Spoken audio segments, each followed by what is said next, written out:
M Phil اسلامی scholar الشیخ ابو معوض محمد اقرار حفظہ اللہ تعالی۔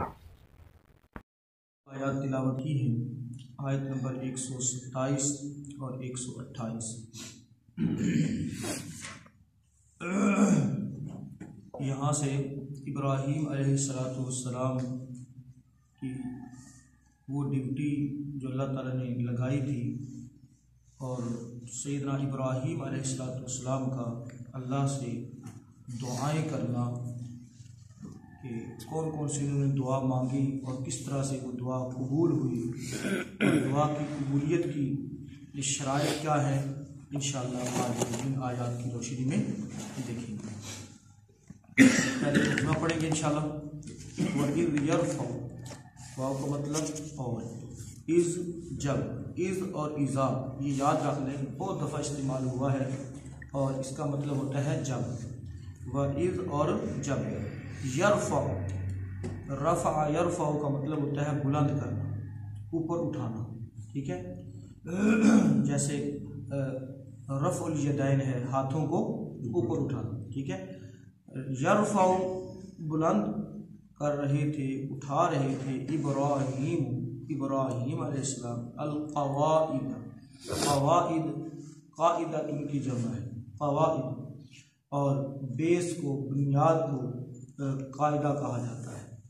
القواعد بنیادیں، من البیت اس گھر سے، یعنی اس گھر کی مراد بیت اللہ کعبہ کی بنیادوں کو اٹھا رہے تھے ابراہیم علیہ السلام و اسماعیل اور اسماعیل علیہ السلام۔ اور جب ابراہیم اس گھر کی بنیادیں اٹھا رہا تھا اور اسماعیل بھی، ربنا، تو ان کی دعا یہ تھی، ربنا اے ہمارے رب، تقبل قبول فرما، منا ہم سے، قبول فرما ہم سے، انکا بے شک، انتا تو ہی، السمیع خوب سننے والا، العلیم اور خوب جاننے والا، بے شک تو سب کچھ سننے والا اور سب کچھ جاننے والا، خوب سننے والا اور خوب جاننے والا۔ ربنا اے ہمارے رب، وجعلنا بنا دے ہمیں، مسلمین فرما بردار، لکا اپنے لیے، ہمیں اپنا فرما بردار بنا، وَمِن ذُرِّيَّتِنَا اور ہماری اولاد میں سے بھی، وَمِن ذُرِّيَّتِنَا اور ہماری اولاد میں سے،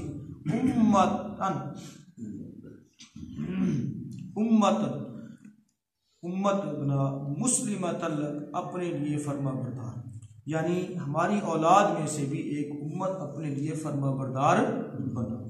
وَأَرِنَا اور سکھا دے ہمیں، مناسکنا حج کے طریقے، حج کے طریقے، عبادت کے طریقے ہمیں سکھا دے، وَتُبْ عَلَيْنَا اور ہماری توبہ قبول فرما، اِنَّکَ بے شک، انتا تو ہی، التواب بہت زیادہ توبہ قبول کرنے والا، الرحیم اور نہایت رحم والا ہے۔ ترجمہ دوبارہ دیکھیں گے۔ وَإِذْ يَرْفَعُ إِبْرَاهِيمُ الْقَوَاعِدَ اور جب ابراہیم علیہ السلام بلند کر رہے تھے، اٹھا رہا تھا، اس گھر کی، من البیت اس گھر کی بنیادیں، و اسماعیل اور اسماعیل بھی، ربنا تقبل منا تو وہ کہہ رہے تھے اے ہمارے رب ہم سے قبول فرما، یعنی یہ کوشش، یہ کاوش، یہ محنت مزدوری ہم سے قبول فرما، انکا انت السمیع العلیم بلا شبہ تو ہی سب کچھ سننے والا اور سب کچھ جاننے والا ہے۔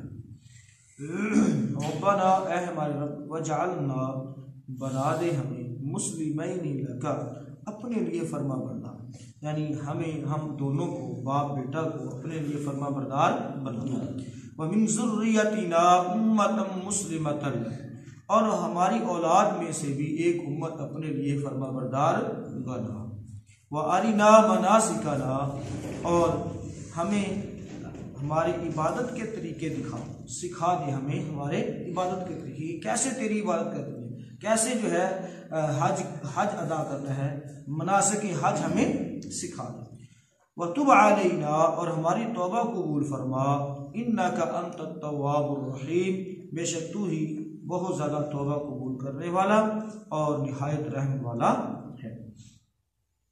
محترم بھائیو، آپ دیکھیں کہ ابراہیم علیہ السلام کام کیا کر رہے ہیں اور ان کو فکر کس بات کی لگی ہوئی ہے۔ کام وہ کر رہے ہیں جس کی ڈیوٹی اللہ نے لگائی ہے، جس کی ڈیوٹی اللہ نے لگائی۔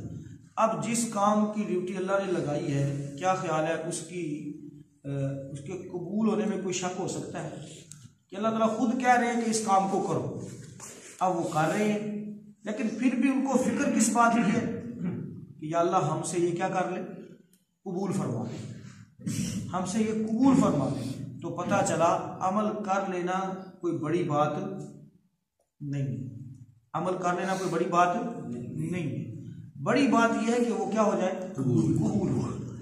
اور اللہ رب العالمین کی ذات جو ہے وہ انسان کی چھوٹی سی ایفرٹ کو بھی قبول فرماتا ہے، یاد رکھیں، معمولی سی ایفرٹ، معمولی سی کوشش کو بھی، یعنی وہ پاک ذات، انسان تو راضی نہیں ہوتے، انسان تو راضی نہیں ہوتے، لیکن وہ پاک ذات ایسی ہے کہ تھوڑی سی ایفرٹ، تھوڑی سی کوشش بھی اگر خلوص کے ساتھ کی جائے وہ اس کو بھی قبول فرماتا ہے۔ اللہ کے رسول صلی اللہ علیہ وسلم نے کیا فرمایا کہ جس بندے کی آنکھ سے مکھی کے سر کے برابر بھی آنسو نکل آیا، اللہ تعالیٰ اس پر جہنم کی آگ کو حرام کر، یعنی اتنی معمولی کوشش بھی اللہ تعالیٰ اس کو بھی شرف قبولیت عطا فرماتا ہے۔ تو یہ تو پھر کیا تھا، بیت اللہ کی تعمیر۔ تو بیت اللہ کی تعمیر میں سیدنا ابراہیم علیہ السلام، سیدنا اسماعیل علیہ السلام لگے ہوئے ہیں اور ساتھ ساتھ دعا کیا کر رہے ہیں، ربنا تقبل منا، یا اللہ ہم سے اس کو قبول فرما دے۔ تو بیت اللہ کی تعمیر، محترم بھائیوں، یہاں پر بہت ساری روایات کی روشنی میں ہمیں پتہ چلتا ہے کہ یہاں یہ میرے کہ پہلی تعمیر نہیں تھی ابراہیم علیہ السلام کی، بلکہ یہ تعمیر نو تھی، تعمیر نو، یعنی پہلے سے بنیادیں موجود ہیں، گھر یہ پہلے سے بنایا ہوا تھا، تعمیر کیا تھا، تو اب یہ منہدم ہو چکا تھا، آثار اس کے مٹ چکے تھے۔ اللہ رب العالمین نے ابراہیم علیہ السلام کے لیے یہ جگہ منشن کی اور ابراہیم علیہ السلام یہاں پر پہنچے، اور پھر انہی بنیادوں کے اوپر جو ہے ابراہیم علیہ السلام نے دوبارہ سے اس کی کیا کی، تعمیر کی، تعمیر نو اسے کہا جائے گا۔ تو حضرت ابن عباس رضی اللہ تعالی عنہ فرماتے ہیں، تفسیر عبد الرزاق میں سند صحیح کے ساتھ موجود ہے کہ بیت اللہ کی وہ بنیادیں جو اس سے پہلے موجود تھیں، پہلے تعمیر ہو چکا تھا، اب اثر نو جو ہے اس کی بنیادیں اٹھائی جا رہی تھی۔ اور سورہ حج میں بھی اللہ رب العالمین نے ابراہیم علیہ السلام کے لیے اس جگہ کی تعیین فرما دی، وہ بھی ہم آگے چل کے انشاءاللہ پڑھیں گے۔ اور اسی طرح سے سورہ آل عمران کے اندر بھی اللہ رب العالمین نے بیت اللہ کی تعمیر کا ذکر کیا، اور یہ بیت اللہ کئی مرتبہ پہلے تعمیر ہو چکا تھا۔ تو ابراہیم علیہ السلام نے اثر نو اس کی تعمیر کی تھی، یعنی یہ تعمیر نو تھی، اور نبی محترم صلی اللہ علیہ وسلم نے اس کی وضاحت اس انداز میں فرمائی۔ جب پوچھا گیا کہ سب سے پہلا گھر زمین پر اللہ کا کون سا بنایا گیا، تو اللہ کے نبی صلی اللہ علیہ وسلم نے فرمایا کہ پہلا گھر سید جو ہے کعبہ بیت اللہ تعمیر کیا گیا۔ اور سورہ آل عمران میں بھی ان اول بیت وضع للناس للذی ببکۃ مبارکا، پہلا گھر جو وضع کیا گیا، بنایا گیا، وہ کعبہ بیت اللہ ہے جو کہ مکہ کے اندر موجود ہے۔ تو پوچھا گیا اللہ کے نبی صلی اللہ علیہ وسلم دوسری مسجد کون سی بنائی گئی، فرمایا دوسری مسجد جو ہے وہ مسجد اقصیٰ بنائی گئی۔ تو پوچھا گیا کتنا فرق تھا ان دونوں کے درمیان، بخاری کے الفاظ ہیں، اللہ کے رسول صلی اللہ علیہ وسلم نے فرمایا ان دونوں کی تعمیر کے درمیان 40 سال کا وقفہ ہے۔ کتنے سال کا؟ 40 سال کا وقفہ ہے۔ تو بھائیو،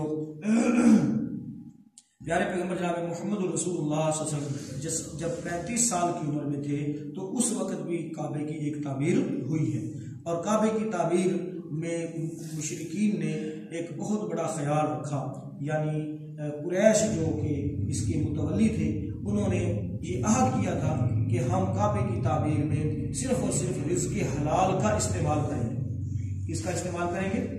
رزق حلال، کوئی بھی حرام کا ایک پائی بھی اس کے اندر خرچ نہیں کریں گے۔ تو اب انہوں نے وہ جس طرح ہمارے ہاں پنجابی میں کہتے ہیں نا برائی کرنا، یعنی وہ کوشش کی، اور ان کے پاس جو پیسے اکٹھے ہوئے نا، وہ صرف اس ڈھانچے کے اکٹھے ہوئے جو اس وقت موجود ہے. یہ جو حتیم کا حصہ ہے نا، ابراہیم علیہ السلام کے زمانہ میں یہ بھی کعبے کے اندر شامل تھا. حتیم کا حصہ بھی ڈانپا ہوا تھا. سارے قریش نے مل کر رزق حلال اکٹھا کیا تو اتنی جگہ باقی بچ گئی. اس سے پتہ یہ چلتا ہے کہ کس قدر اخلاقی طور پر گر چکے تھے. ہاں جی، کہ کعبہ بیت اللہ کو ان بنیادوں پر یعنی ابراہیمی بنیادوں پر کھڑا کرنے کے لیے ان کے پاس رزق حلال نہیں تھا. یعنی بالکل نامینل سا رزق حلال استعمال کرتے تھے.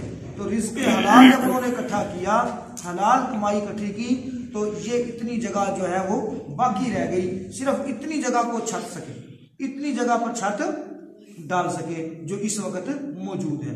بہرحال پھر یہ حتیم کی جگہ خالی رہ گئی اور ایک تنازع اس وقت کھڑا ہوا کہ حجر اسود کو کیسے اور کہاں کون رکھے گا. تو پیارے پیغمبر جناب محمد رسول اللہ صلی اللہ علیہ وسلم جو بنفس نفیس کعبہ کی تعمیر کے اندر موجود تھے، پتھر اٹھا کر لاتے تھے. تو اللہ کے نبی صلی اللہ علیہ وسلم نے ایک دانشمندانہ فیصلہ فرمایا اور فرمایا کہ کل جو ہے جو بھی قریش نے بلکہ یہ فیصلہ کیا تھا کہ صبح جو ہے جو بھی یہاں پر پہلے آئے گا جو فیصلہ وہ کرے گا اس کے فیصلے کو تسلیم کیا جائے گا. کیونکہ ہر قبیلہ یہ کہہ رہا تھا کہ حجر اسود کو اٹھا کر ہم رکھیں گے. یہ بہت اعزاز کی بات ہے. تو اللہ کے رسول صلی اللہ علیہ وسلم آگے، اللہ کے نبی صلی اللہ علیہ وسلم نے فیصلہ یہ فرمایا کہ ایک چادر پر جو ہے وہ حجر اسود کو رکھا جائے اور سارے لوگ، سارے قبیلے کے لوگ جو ہے، ہر قبیلہ جو ہے اس چادر کو ہاتھ ڈال لیں اور پھر وہ چادر اٹھا کر کعبے کی دیوار کے ساتھ لائی جائے. جب وہ چادر دیوار کے ساتھ لائی گئی، پتھر وہاں پر پہنچ گیا تو اللہ کے رسول صلی اللہ علیہ وسلم نے حجر اسود کو اپنے دست مبارک سے اٹھا کر اس کی جگہ پر نصب کر دیا. یہ ایسا فیصلہ تھا جس کو سب نے تسلیم کر لیا، ورنہ اس کے اوپر بڑا دنگا ہو رہا تھا، فساد ہو رہا تھا. ہر قبیلہ کہہ رہا تھا کہ یہ سعادت ہم حاصل کریں. تو بعض اوقات بندہ سعادتیں حاصل کرتا بڑے فساد بھی مچا لیتا ہے. بات سمجھ آ رہی ہے نا؟ تو اس اعتبار سے سعادت وہی ہے جس کے اندر فساد نہ ہو، خرابی نہ ہو. وہ اگرچہ معمولی کام ہی کیوں نہ ہو لیکن اس کے اندر اگر خرابی نہیں ہے تو وہ سعادت والی بات ہے. اور ایک بہت بڑا کام ہے لیکن اگر اس کے اندر فساد ہے، جھگڑے ہیں، خرابیاں ہیں، تو بھائیو وہ سعادت نہیں ہوگی بلکہ وہ کچھ اور ہی بن جائے. تو بہرحال سیدنا ابراہیم علیہ السلام نے اس کی تعمیر فرمائی اور تعمیر کرتے ہوئے محترم بھائیو اللہ تعالیٰ سے دعائیں کر رہے ہیں. تو پتہ چلا کہ عمل کر لینے کے بعد بندے کو اپنے عمل کی قبولیت کے لیے اس کو دعاؤں کا دھکا ضرور لگانا چاہیے.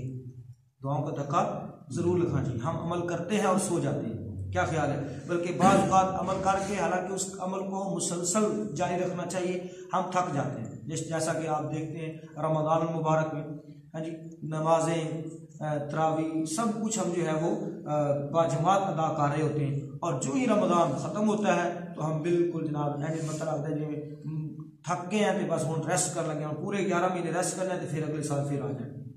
ایسے ہے کہ نہیں؟ تو بھائیو عمل کے لیے ضروری ہے کہ عمل تھوڑا ہے، زیادہ ہے، لیکن اس کے ساتھ ساتھ پیچھے کیا ہونی چاہیے؟ دعائیں ہونی چاہیے. یہ سیرت ابراہیم ہے. ربنا تقبل منا، یا اللہ ہم سے یہ قبول فرما لے، یا اللہ یہ قربانی.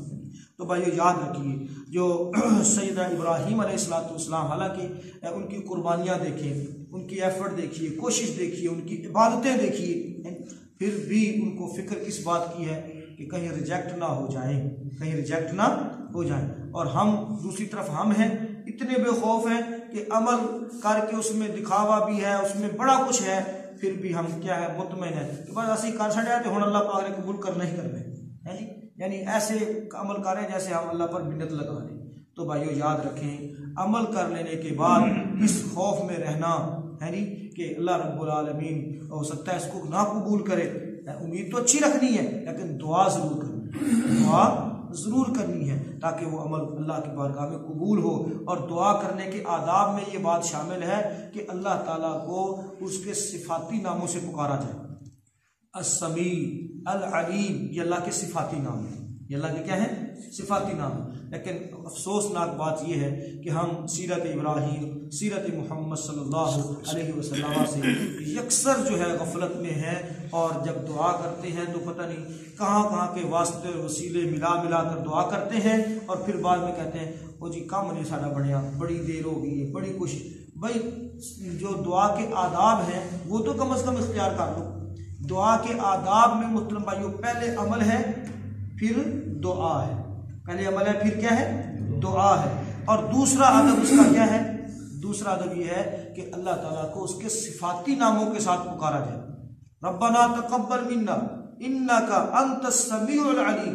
اب یہ صفاتی نام ہے، یعنی تو سب سے زیادہ سننے والا ہے، سب سے زیادہ جاننے والا ہے. ہمارے عمل کے اندر کتنا خلوص ہے تو جانتا ہے، ہم کیا مانگ رہے ہیں تو اسے تو جانتا ہے. ہم مراد نہیں مانگ رہے تو جانتا ہے، ہمارے لیے بہتر کیا ہے وہ تو جانتا ہے.